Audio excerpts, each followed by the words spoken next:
Hi everyone, we're back to read the next chapter, chapter 2, in the next stories, Felicity Saves the Day, a summer story, book 5, and we are on chapter 2 called Faithful Friends. The serene and sunny summer days flowed by as smoothly as the river. By the end of July, Felicity was completely settled into the rhythm of the life on the plantation.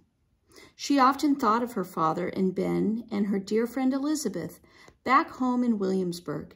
She missed them not because she was lonely, but because she wanted to share with them all the good times and quiet delights of summer at Kings Creek Plantation. One hot afternoon, Felicity and William were playing by the river in Grandfather's boat, which was pulled partway onto the shore. William was pretending to row. The family had rowed upriver to a barbecue and boat race the day before, and William was now determined to be a boatman. Felicity had a shell full of soapy water. She dipped a hollow reed in it and blew bubbles, and then watched the bubbles drift lazily up toward the clouds.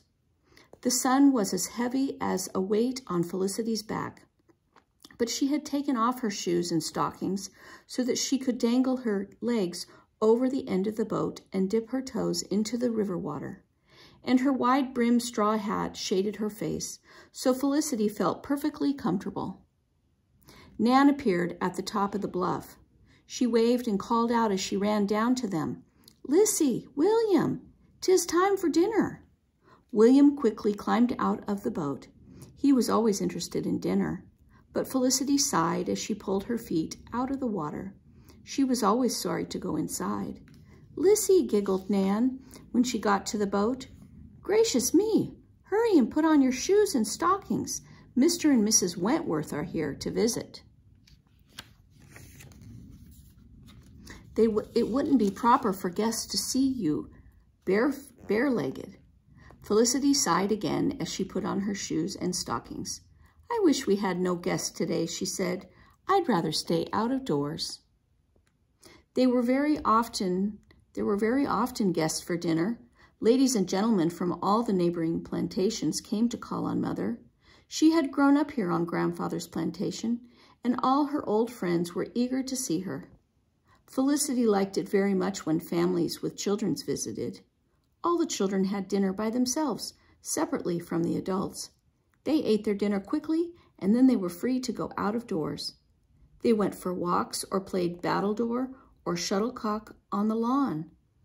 But when there were no children visiting, Felicity ate with the adults. Nan and William ate in the kitchen. It was considered a privilege to be allowed to join the adults in the dining room, but it did not feel like a privilege when Mrs. Wentworth was one of the dinner guests. Felicity feared it would be a dull afternoon, and indeed, Mrs. Wentworth had a great deal to say at dinner time. "Well," she exclaimed, "when I heard that Governor Dunmore and his family had left Williamsburg, I quite nearly went into spasms. Governor Dunmore was sent to the colonies by the king himself to govern us. If he must flee from the palace, then none of us is safe. We shall all be murdered in our beds by these wild patriots. They are disloyal to our king." She turned to her husband, who appeared to be dozing. "Don't you agree, Mr. Wentworth?" she asked sharply. "What? Oh, yes, indeed, my dear," said Mr. Wentworth. "Think of it," Mrs. Wentworth went on. "The governor and his family were forced to stay on a ship in Norfolk. I hear Lady Dunmore and the children are now sailing safely home to England."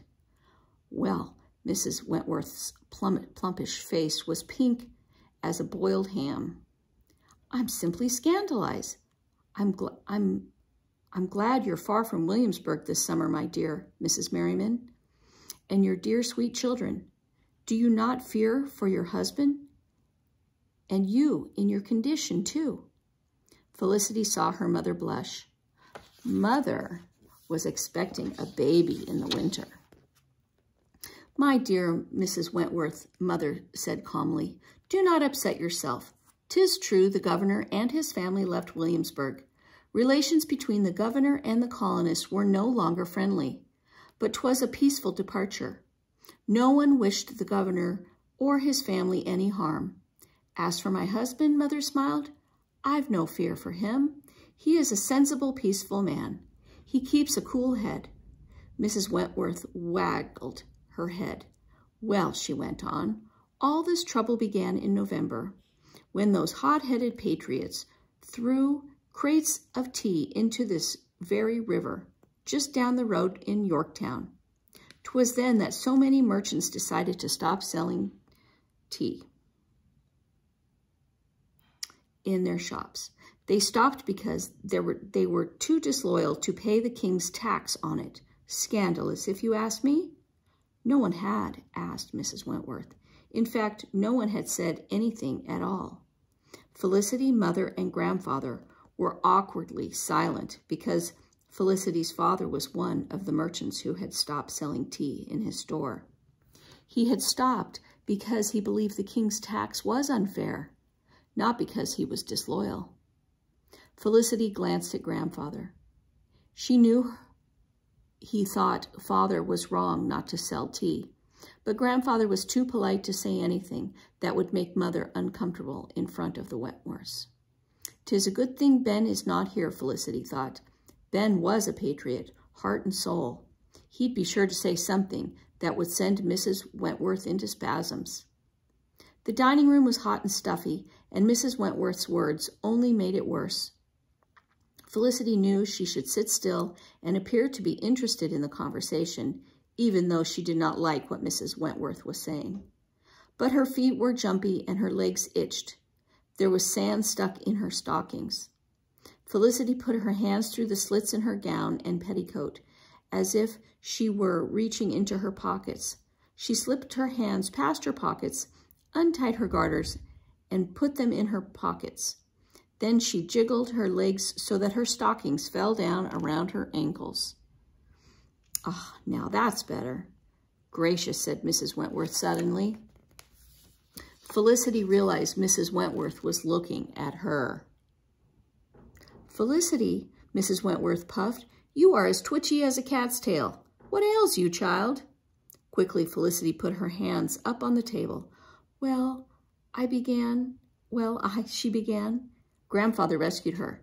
May I ask you ladies to excuse the gentleman, he asked. Mr. Wentworth has brought some horses for me to look at, and I would like Felicity to join us. I shall need her advice. She has quite an eye for a good horse. Oh, yes, of course, Felicity, said Mother. Mrs. Wentworth nodded. Felicity was so grateful to be going, she forgot about her stockings. They flopped around her ankles as she followed the gentleman out of the doors and down the path to the pasture behind the stable. The sun was scorching hot. Still, it felt wonderful to be out of doors. Felicity took a deep breath. She loved the stable smell of horses, and the sun warmed the hay. She stood next to Grandfather and looked over the pasture fence at the 5 horses Mr. Wentworth had brought. Most of the horses stood quietly in the shade of the stable, nibbling at the grass. Felicity shaded her eyes to better see one horse that was at the far end of the pasture, trotting restlessly along the fence. These are cart horses, Mr. Wentworth said to Grandfather. Some of them are handsome enough to pull your riding chair. Others are steady and strong. You won't find a better horse than one of these to pull a farm wagon. They appeared to be in fine condition, said Grandfather. Let's have a closer look. He opened the gate and led Felicity and Mr. Wentworth into the pasture. The stable boys looped ropes around the horses' necks and led them to Grandfather one by one. Grandfather inspected the horses carefully. He ran his hands down their legs and looked at their eyes and teeth to be sure the horses were healthy. Suddenly there was an uproar. The horse at the far end of the pasture whinnied and kicked up its heels and ran wildly. It would not let the stable boy near enough to put the rope around its neck. Mr. Wentworth shook his head. That horse was passed along to me in a swap, and I took her, for she's a thoroughbred, he said. She's handsome and fast as the very wind, but she's very skittish. I fear she was once so badly mistreated, she trusts no one. The horse reared up, and Felicity gasped. She slipped past Grandfather and ran toward the horse as fast as she could. Stop! Mr. Wentworth shouted. Stop! That horse is dangerous. The horse was skinny and scruffy and so covered with dust that her coat was the color of mud. She tossed her head and danced from side to side. Felicity made herself slow to a walk as she came nearer. Her heart thudded in her chest so that she could hardly breathe. Penny, Felicity said softly. Penny, it's me. It's Felicity. You remember me, don't you, Penny? Don't you, my girl? Felicity stood still and held out her hands. Come to me, Penny, she said. Come, my fine one. The horse nickered. She took one deep breath, then two, toward Felicity. Then, very gently, she nudged Felicity's shoulder with her nose. Felicity's eyes filled with happy tears. She reached up and put her arms around Penny's neck. I knew we would find each other once again. Someday, Felicity whispered. Felicity turned and slowly walked back toward Grandfather. Penny followed close behind her. The men stood by the stable watching, silent. Felicity smiled at Grandfather. This is my horse, Grandfather, Felicity said simply. This is Penny. Grandfather's gray eyes shone with happiness. He cleared his throat. Then he went to Mr. Wentworth. I'll take this horse along with the others, if you'd be so kind. He shook hands with Mr. Wentworth to seal the bargain. I've never seen such a thing in all my days, said Mr. Wentworth.